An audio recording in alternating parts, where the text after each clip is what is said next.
Et bonjour à tous, et bien aujourd'hui j'ai invité M. Benoît Thomsen, président de l'association Mormal Forêt Agir, à venir sur une parcelle dévastée par ce qu'on appelle dans le jargon sylvicole une coupe rase. Je lui ai demandé de venir parce que son association se bat depuis plusieurs années contre la gestion calamiteuse de cette forêt par l'ONF et contient de nombreux spécialistes du domaine. Donc bonjour Benoît, merci d'être venu, c'est très gentil de votre part. Merci. Et j'aimerais en quelques mots que vous vous présentiez vous et puis que vous nous donniez une petite chronologie du combat que vous menez avec votre association depuis plusieurs années. L'association a été créée en mars 2016, donc elle est assez récente. Pourquoi en mars 2016? Parce que c'est à peu près à cette période où on s'est rendu compte qu'en forêt de Mormal, il y avait des gros soucis en termes de prélèvement. J'habite dans la région depuis 25 ans et ce qui s'est passé depuis 2014 était visiblement excessif. Donc le temps d'organiser ça, c'est surtout le maire de Loquignol qui est à l'initiative de l'association. La mairie de Loquignol, elle est à 95% sur les terres, la forêt sur les terres de Loquignol. Donc c'est lui qui a eu l'initiative, donc on a créé cette association.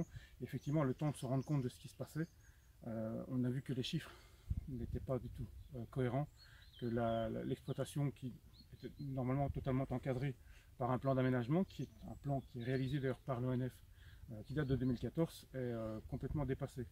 Donc on a essayé d'intervenir une première fois au tribunal, un peu naïvement et par manque de moyens, on n'a pas pu aller jusqu'au bout des choses. Donc là on continue le combat, on se rend compte, on a de plus en plus de personnes qui nous rejoignent, on est quand même en centaines de membres adhérents. Certains sont très actifs d'ailleurs, certains sont très instruits de la chose sylvicole et on se rend compte aussi que cette terre, ce qui se passe actuellement ici n'est plus possible et les gens de tous bords commencent à se mobiliser. Et je vous remercie d'ailleurs de l'invitation. Vous n'êtes pas les seuls. Vous n'êtes pas les seuls politiques à intervenir maintenant. Le danger est grand, il est réel, il est urgent. Et franchement, je vous remercie parce qu'ils sont encore très peu, les courants politiques, à oser s'afficher.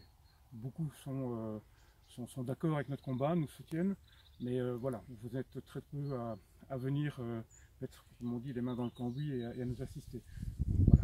Plus nous serons nombreux, et je le dis en tant que président d'une association, qui plus est, je ne suis pas de nationalité française, donc la chose politique française pour moi est assez absconce, donc je n'ai pas de parti. Toutes les bonnes intentions sont les bienvenues et tous ceux qui veulent nous donner un coup de main sont les bienvenus. Donc à ce sujet-là, je vous remercie. Merci Benoît. Cette forêt est la plus grande forêt domaniale du département du Nord, 9160 hectares si je ne me trompe pas.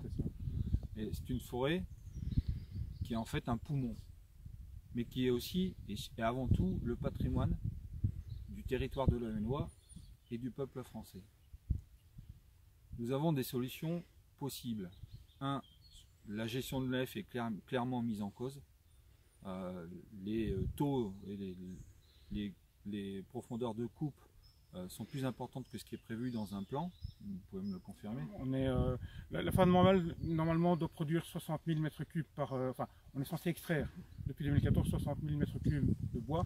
La forêt en elle-même, et toujours d'après les chiffres de l'ONF, produit, sur ces 9 200 hectares plus ou moins, 52 000 m3. Donc déjà, le plan d'aménagement considère 8 000 m3 de plus, ce qu'on appelle une décapitalisation. Donc ils ont considéré, et c'est pas un souci, que le bois, la forêt avait été pas assez utilisée en production. Donc pendant les 20 prochaines années, chaque année, on va retirer 8 000 m3 en plus de bois que ce qui était prévu.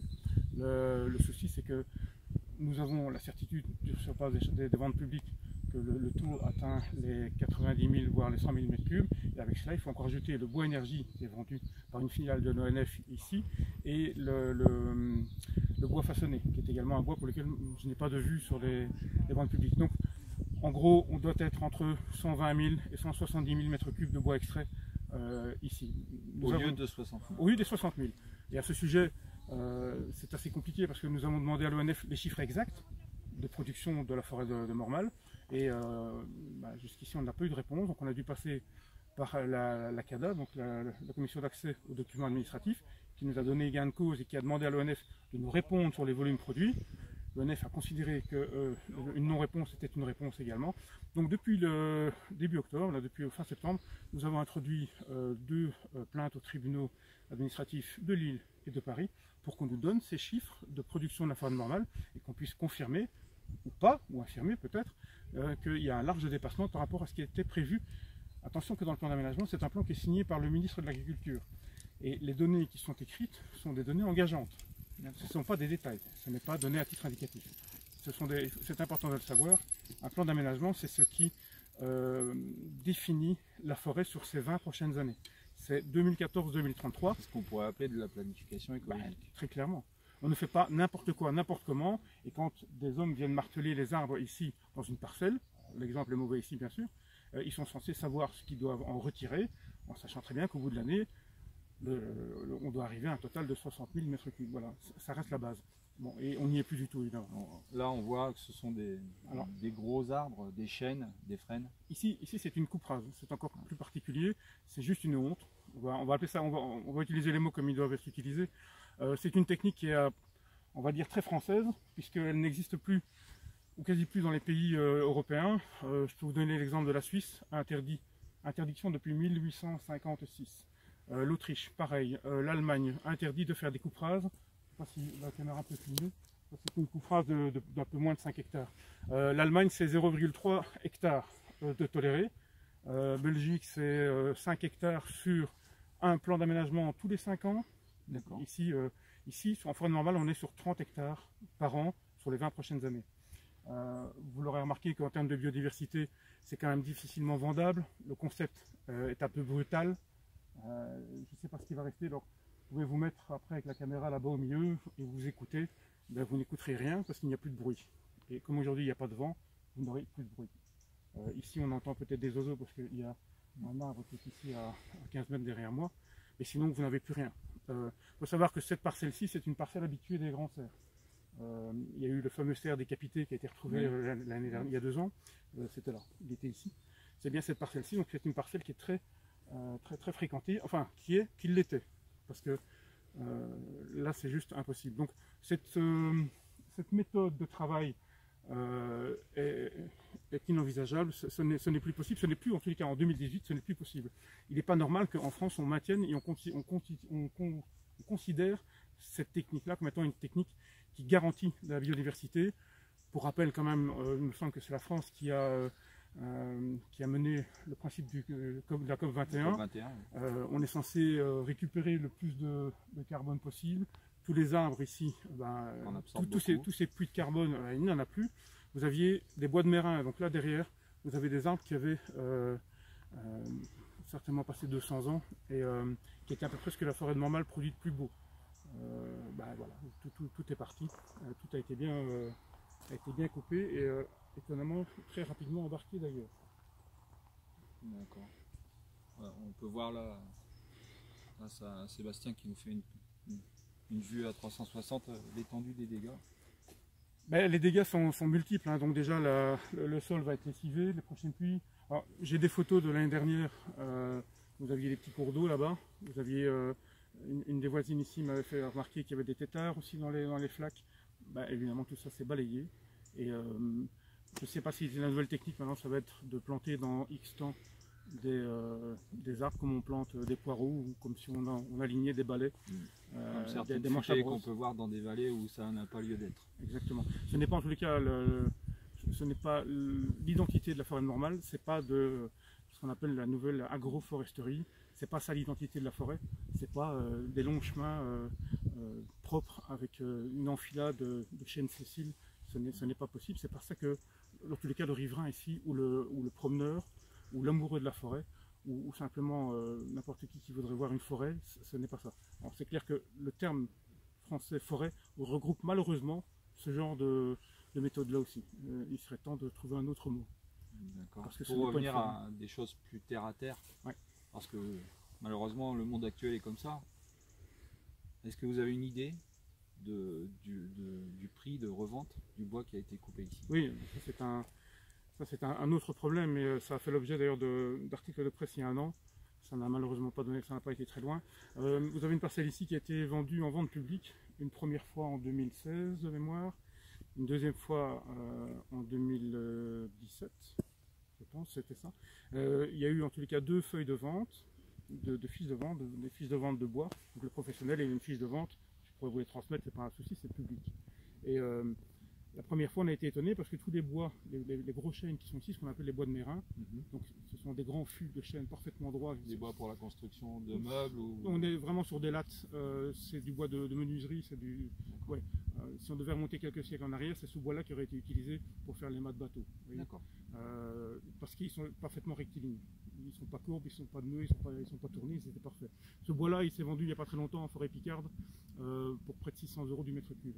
Alors, nous avions été étonnés lorsque, il y a un an, plus d'un an, nous n'avions pas retrouvé ces arbres sur la feuille de vente.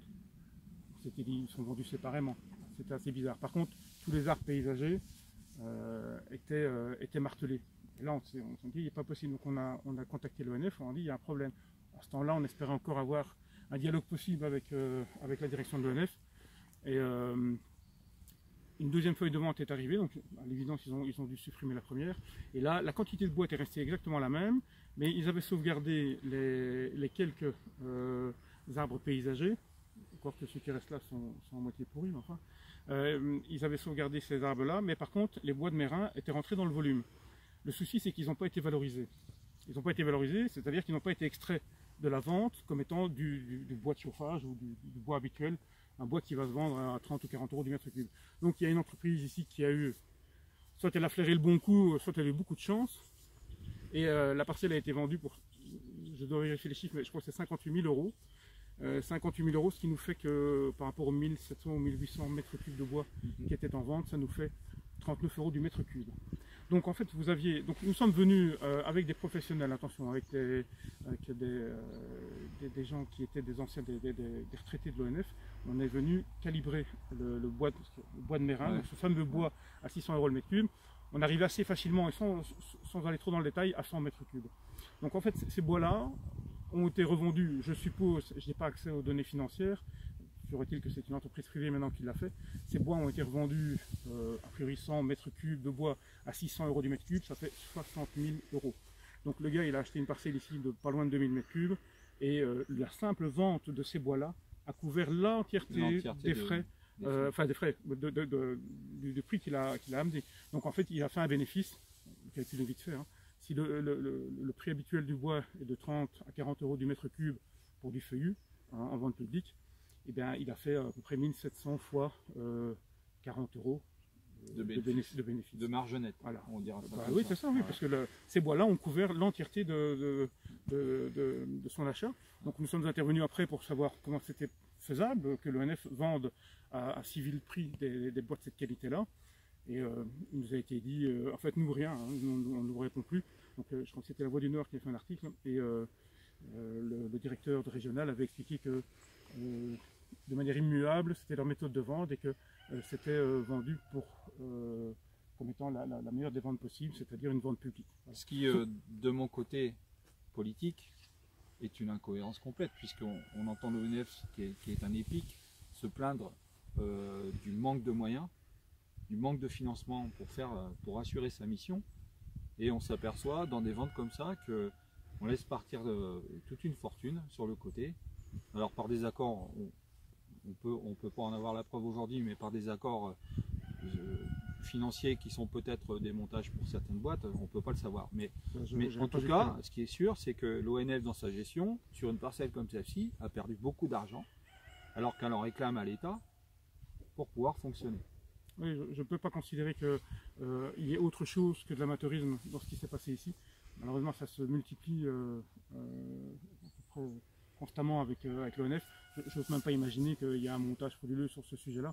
Je me contente de croire que c'est simplement leur amateurisme. Alors, pour répondre à une question que vous pourriez me poser, j'ai contacté le principal syndicat des forestiers privés de France. Je voulais savoir comment est-ce qu'eux ils faisaient. Vous savez, en tant que président de l'association, je ne maîtrise pas tous les sujets. Et quand je ne sais pas, je me renseigne. Et donc je me suis dit, finalement, ceux qui vivent du bois, eux ont probablement les bonnes réponses à donner. Ils sont actuellement d'ailleurs dans une marche pour défendre leur métier. C'est ça. Ce qui s'appelle une grande marche pour la forêt, et qui prendra fin le 25 octobre en en dessous de Paris lors d'une journée manifestation où ils amèneront définitivement tous les sujets sur la table. Nous sommes aussi en contact avec ces syndicalistes. Je suis syndicaliste moi-même, donc et nous faisons partie pour beaucoup du même syndicat. Ouais. Attention, dans ce cas-ci, je parle bien du syndicat des propriétaires privés, Oui, j'ai bien compris. des forêts françaises, donc des forêts privées de France, je vais y arriver.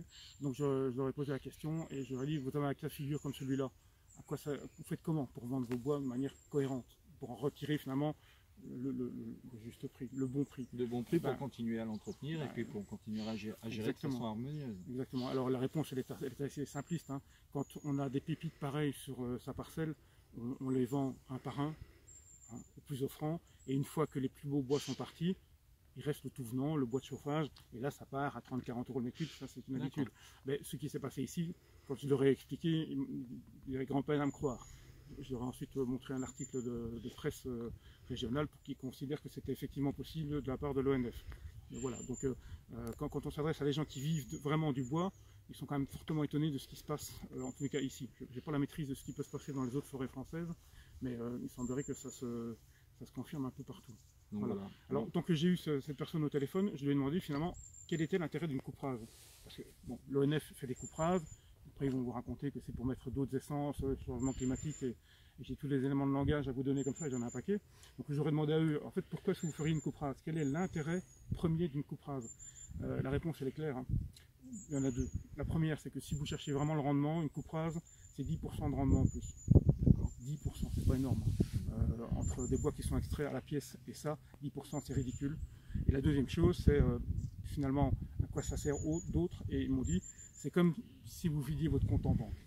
Si un jour un forestier a besoin d'argent, c'est comme si vous dilapidiez votre patrimoine. En fait. C'est pas le dilapider, c'est que si le forestier privé veut absolument de l'argent parce qu'il a un besoin financier important, il va faire une coupe rase. Mais il n'est pas dupe, il sait très bien que cette parcelle ne lui rapportera plus rien avant 50 ans et qu'en plus, au prix actuel du bois, ils savent très bien que c'est une incohérence puisque le fait de replanter leur coûtera plus cher que ce qu'ils en auront tiré. Pas oublier que quand on replante, c'est pas comme quand on va à la pépinière et qu'on replante dans son jardin. Hein. Lorsque ici en forêt normale, pour planter des bois, les reprises sont inférieures à 15%, voire même 10%. Il faut quand même comprendre, on a des cervidés, ils adorent les jeunes pousses, donc on est obligé de protéger chacun des plants. Il y a un grillage qui est mis autour de chacun d'entre eux avec un bout de bois pour les tenir. Il faut se rendre compte que de tout le travail qui est réalisé, 90% ne reprendra pas, il faudra recommencer. Et quand vous recommencerez, ben vous vous retrouverez peut-être avec 75 ou 90% qui ne reprendront de nouveau pas. Et vous allez recommencer à un nombre incessant de fois pour que ça reprenne.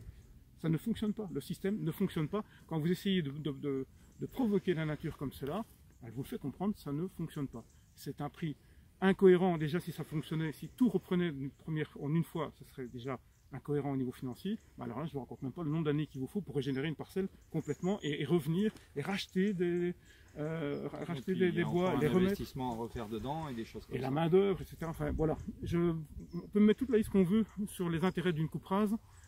Pour moi, il n'y en a pas. Et on va laisser la parole à l'ONF. Ils ont un comité de massif, je crois, lundi. En tout cas, merci Benoît d'être venu. Vraiment, c'est moi qui vous remercie. Je vais maintenant revenir sur les aspects plus simplement politiques de la chose. Nous sommes dans un pays où on confie la gestion de nos forêts à un établissement qu'on appelle un EPIC. C'est l'État, le principal actionnaire, c'est donc l'État le décideur. Ce qui se passe ici est un patrimoine dévasté. Nous sommes dans une région où nous avons un des plus forts taux de chômage du Nord-Pas-de-Calais, voire même de France. Moi, la question que je pose aux décideurs, et c'est celle que nous avancerons dans la demande d'une commission d'enquête parlementaire sur le sujet, est-ce qu'il n'est pas plus judicieux de traiter l'exploitation de ce bois chez nous, de recréer une vraie filière bois en Avesnois comme elle existait il y a quelques années, et de faire travailler les gens du cru, qui eux ont la maîtrise et eux ont la connaissance de comment on gère une belle forêt comme la nôtre. Voilà, la question est posée. Nous allons, dans les semaines qui viennent, avec nos parlementaires, mettre le sujet sur la table. Je pense que vous entendrez bientôt parler de nous. Voilà comment la France Insoumise travaille. nous demandons aux acteurs de terrain leur avis, nous prenons les conseils, parce que personne n'a la science infuse, et après nous menons le combat. Voilà, en tout cas je remercie tous les bénévoles, tous les adhérents de cette association qui se battent bec et ongle depuis 2016, et je vous invite, vous citoyens, à les contacter et à faire ce qu'il y a de plus simple pour quand vous avez un combat à mener, c'est d'adhérer à cette association pour leur donner les moyens de continuer leur combat. Voilà, je vous remercie et je vous souhaite une bonne journée.